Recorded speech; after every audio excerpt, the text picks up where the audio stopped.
স্বপ্রণোদিত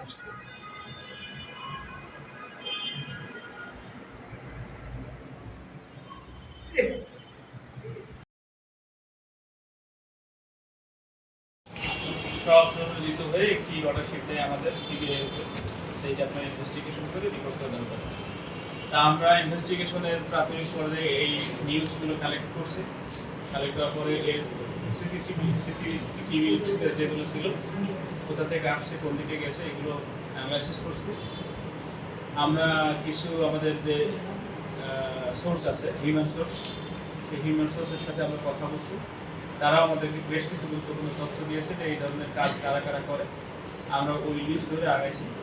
আমাদের আসামি গ্রেপ্তার করার ক্ষেত্রে আমাদের একটু দেখে শুনে গ্রেপ্তার করতে হয়। সেক্ষেত্রে আমরা যখন কনফার্ম হলাম যে হ্যাঁ এই সেই ব্যক্তি, এবং তার কাছে তার হেফাজত থেকে যখন ওই ছিনতাইয়ের কাজে ব্যবহৃত গাড়িটি উদ্ধার করা হলো, এবং এই আপনার সামনে একটা দেখছেন একটা মোবাইল ফোন যা ভিক্টিমের, সেটি যখন উদ্ধার করা হলো তখন আমরা কনফার্ম হলো, এবং এই বিষয়ে আমরা আদালতকে ইনফর্ম করার পর আদালত তখন একটি অর্ডার করলেন যে ওসি রমনা, আপনি এটি নিয়মিত মামলা রুজু করুন এবং মামলাটি পিবিআই তদন্ত করুন।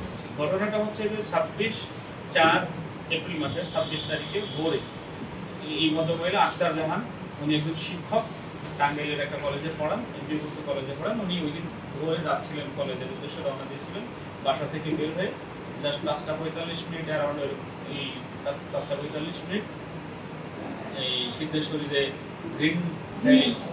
গ্রিনল্যান্ড টাওয়ারের সামনে এসে দাঁড়িয়েছিলেন, গাড়ির জন্য অপেক্ষা করছিলেন। ঠিক ওই মুহূর্তে একটি সাদা প্রাইভেট কার এসে কার গাড়িটার সামনের যে ডোরটা, ওখানে গ্লাসটা নামায়, উইন্ডোটা নামায়, সাথে সাথে ওনার হাতে থাকে যে ব্যাগটি ধরে টান দেয়। ব্যাগটি ভদ্রমহিলার কবজির সাথে পেঁচানো ছিল, যার কারণে ব্যাগের সাথে ভদ্রমহিলাও গাড়ির সাথে ট্রেনে হিসেবে চলে যেতে থাকে। তাকে আমরা ধরেছি। রবিউল সে আমাদের কাছে স্বীকার করছে যে তার সাথে আরো একজন ছিল, এবং তাকে আমরা মোটামুটি শনাক্ত করে ফেলেছি, এবং আশা করছি যে খুব তাড়াতাড়ি এটা ধরে ফেলবো। তাদের কথাবার্তায় আরো যেটা আমরা পেয়েছি যে এই ধরনের ঘটনা তারা আরো ঘটিয়েছে। আমরা ওই ভিকটিমগুলো আমরা আইডেন্টিফাই করার চেষ্টা করছি, এবং আইডেন্টিফাই করলে ওই ভিকটিমকে দিয়ে আমরা নিয়মিত মামলা রুজু করা। রবিউলের যে গাড়িটা, যে প্রাইভেট কারটা সে ব্যবহার করেছে এই কাজে, ওরা রবিউল আদালতে 164 ধারা জবানবন্দিও দিয়েছে। ওইখানে ওরা বলেছে যে ওরা এই ধরনের প্রায় 25 থেকে 30টা ছিনতাই কাজে তারা সম্পন্ন করেছে।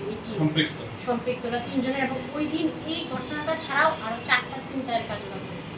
মানে মগবাজার রোড দিয়ে এসে হাতিরঝিল হয়ে ওরা আপনার ঢাকা কলেজ নিউ মার্কেটের দিকে গিয়েছে। এই রোডে ওরা এরকম 4টার মতো কাজ করেছে, কিন্তু ওর নামে আমরা এখন পর্যন্ত মামলা পাই নাই। এখন হয়তো বিষয়গুলো ওইভাবে, যেহেতু সকালের ভুক্তভোগীরা থাকে, আসামি আইডেন্টিফাই হয় না, এই জন্য হয়তো ভুক্তভোগীরা মামলায় যান নাই। তবে আপনাদের যদি পরিচিত এরকম থাকে যারা এরকম বিভিন্ন ছিনতাইয়ের ঘটনা করেছেন, আমাদের সাথে যোগাযোগ করলে হয়তো আমরা ওনাদের তথ্যগুলো